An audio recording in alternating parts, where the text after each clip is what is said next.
Everyone forgot this game existed. I'm not seeing a monster. That big cylinder up ahead. I do not know where this is going. Shoot! Guys, huddle up!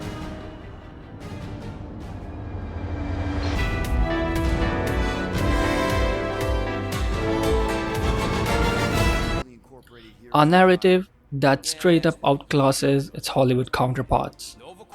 A gameplay loop that was experimental back then and honestly still clicks today. Yeah, that game. The one that got completely screwed over. Barely any marketing, unfairly branded as a flop, and forever stuck living in the shadow of Marvel Avengers mistakes.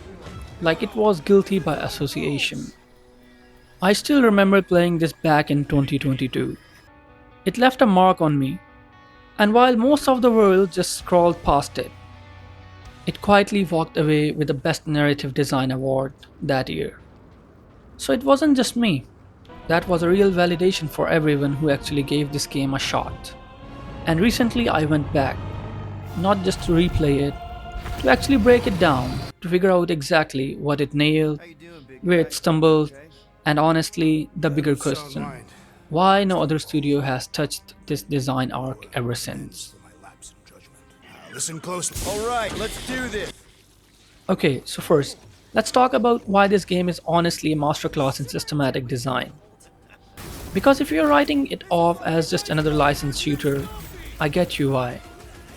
But you're kind of missing the whole point. These designers didn't just slap a game together, they built a full-on tactical sandbox. And I don't think people clock how deep the combat actually goes. You're basically running a battlefield, 24 different special abilities at your fingertips, 4 crew members, 4 abilities each, plus your own elemental shots, and menu tactics on top.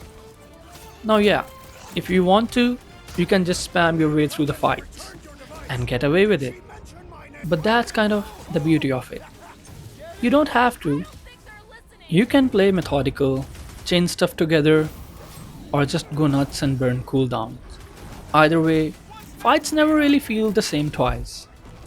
And honestly, nowhere is that more obvious than in the boss fights. Because these aren't just bigger damage sponges with a health bar slapped on top. Every single one is basically the game daring you to actually use everything it gave you. This one's weak to specific element, cool, adjust your shots. This one needs you to break its armor before you can even hurt it. That's your crew doing the heavy lifting. You are constantly getting forced to mix and match. Pull from your elemental kit, lean on a crew ability you barely touched an hour ago. Rethink your whole approach mid-fight. It's not just, here's a big bad guy, shoot him a lot. It's the game going, okay, prove you actually learned the systems. And that's when you realize, all the toolkit depth from earlier, it wasn't just there to look impressive on a menu screen, it's there because the game actually needs you to use it. But here's the part that really got me. The same systematic thinking bleeds into how you explore the world too. Your crew commands aren't just a combat thing. They are literally how you interact with the environment. Need to cross a gap, reach a ledge, punch through a wall, override a terminal. That's your crew. They are not window dressing. They are the actual tools you use to get around. Everyone's got their own utility, whether it's a brute strength, tech skills, or whatever. And that's what I mean by systematic cohesion. The exact same squad system you are using to wreck enemies is the one you're using to just walk through the levels. It's not just go from A to B, it's manage your team to get from A to B. And can we talk about banter for a second? Because it's so easy to write that off as a flavored text, but it's not. It's basically a gameplay system. You're constantly getting pulled into these little conversations. And how you respond actually shapes your relationship with the crew. It's honestly what keeps you locked in. Even during the parts where you are just walking through some genuinely gorgeous environments. Then there's the huddle system. This thing is doing like 3 jobs at once. It's a narrative beat, it's a low health safety net, and it's a tactical buff all at the same time. It makes you actually stop, listen, and choose. Honestly, it's a perfect example of story working with the systems. instead of just cutting away to a cutscene every time something needs to happen. So, yeah, it's genuinely lovely, expansive game. But here's the thing about design, it's all trade offs. And that's where we're gonna look into some of the not so good design choices. Since no design is perfect, and for all its ambition, Guardians kind of struggle to respect your time and control in a way. Nowhere is that more obvious than in how the game handles failure. In any action game, failing is a part of the deal, especially on the harder difficulties. You're supposed to mess up, learn, try again. That's the loop. But Guardians puts this weird tax on the loop. Every time you die, you're forced to sit through the exact same unskippable walk and talk before you're back into the fight. And that kills momentum instantly. What should feel like, okay, let me try that again, turns into, not this again. You're not just fighting the enemies anymore, you're fighting the game's pacing. And then there's the ship combat. On paper, it should work. The cannons feel good, the explosions are satisfying, but the actual flight model underneath is just off. The controls feel disconnected, like the ship's running on its own logic instead of actually responding to you. The dodge roll is the worst offender. You're in the middle of a dogfight, you input a direction to dodge incoming fire, and the ship just does this weird flip that leaves you more disoriented than when you started. And that's the problem. In a moment that needs precision, you get input delay instead.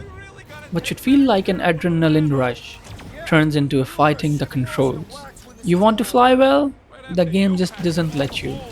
So, yeah, these are the real cracks. But cracks don't tell the whole story. So, let's get into the trade offs. Okay, so if you're keeping score, loose ship controls, the pacing tax on failure, the repetitive waves. It's easy to just tally those up and go, well, there's your flaws, case closed. But that's not really how game design works. A good design isn't about removing friction, it's about the impact. And when you actually weigh the whole experience, those issues don't really feel like flaws anymore. They feel like background noise.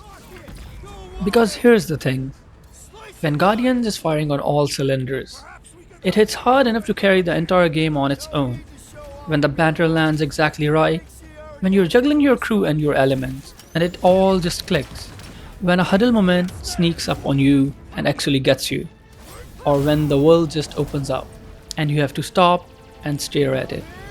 In those moments, you're not thinking about the dodge roll. You're not thinking about anything. You're just taking it all in. And that's what gets me, honestly. Any one of those, the combat depth, the chemistry between this cast, and the sheer scale of what they built visually. Any single one of those could have been the whole selling point for a smaller game. Here, they're not even competing for attention, they're stacked on top of each other, and that's why the strong points don't just balance out the weak ones, they actually carry the game. They are the reason this thing still holds up years later. So yeah, this is a masterclass in the whole being greater than some of its parts. The cracks are real, I'm not pretending they are not. But when you're actually in it, locked into a fight, deep in a conversation, just staring at some of those ridiculous alien vistas, you stop keep score. You just forgive it, without even really deciding to. Problem! Lady Hellbender scoffs upon duplicity and dishonor. So if you are picking this up for the first time or going back in, here's my one big piece of advice. Play it on the highest difficulty. I know that sounds intimidating, but hard mode here isn't about turning enemies into bullet sponges. It's about necessity. On lower difficulties, honestly, you can just spam basic attacks and coast. But on hard, the game actually makes you engage with everything it built. You're forced to use the full 24 skills arsenal. Watch your timing, manage your cooldowns, actually think about which crew member fits the moment. And yeah, full disclosure, that also means you're going to die more. Which means you will hit that annoying death recap more often too. That's real, but it's worth eating the friction because the combat genuinely flows better this way. When you're forced to be deliberate, your combos stop feeling like accidents. They land because you actually understand the synergy between your team and your kit. It turns the combat from a chaotic button mash into something almost rhythmic. This is how the game wants to be played. One more tip for exploration this time. Treat your crew like a utility, not a sidekick. Before you go looking for a path yourself, look for a way your team can make one. It changes the whole rhythm of traversal. Instead of finding a path, you are directing a squad. That's genuinely how you get most out of this game. So, who's this actually for? Honestly, it's not for the player chasing perfect frame timing or brutal twitch reflex difficulty. You're not getting Sekiro tightness here, and that's fine. That was never the goal. This is for a player who wants to live in a world for a while. Someone who actually cares about character relationships, wants the story and the systems talking to each other, and gets something out of just exploring what a game like this can do. It's for the player who wants the whole package: story, world, and combat, all complementing each other instead of fighting each other. Is it as ambitious as some of the biggest titles out there right now?